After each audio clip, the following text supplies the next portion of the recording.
How will you address the exploding government waste? Well, like I said, Alden, we're spending about 20% more per person than the government of British Columbia to deliver the same services. And by the way, BC is a bigger province. They've got more geography. They got way more mountains. They've got coastline. They have to operate ferries. They have a higher cost of living. They have an older population.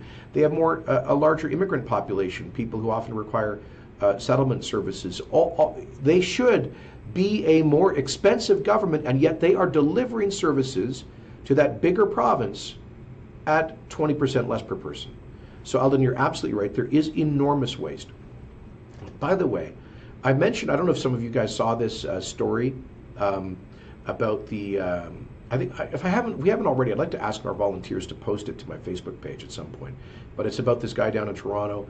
Instead of letting the city spend 100 grand on building a tiny 8-step stairway into a park, he did it himself for $550. Now, here's an interesting story.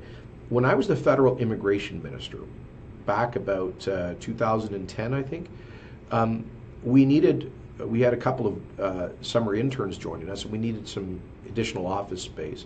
So we asked the department if they could throw up a temporary wall, just one of those, little gypsum board, just frame it out, put up some gypsum board, real cheap wall, so we could have some extra working space to cut up an office.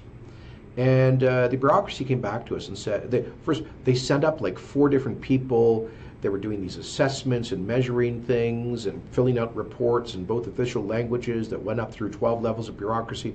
Finally, they came back to us about a month later and said, oh, okay, we could put up your wall, but it's going to cost about $60,000 to, you see, in a tiny office.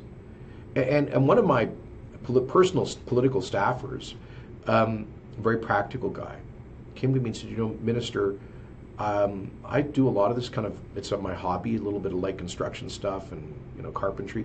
He says, I could do this, just volunteer. I'll come in on a Saturday, I'll bring in the supplies, and I guesstimate it'll cost me about $500 in supplies.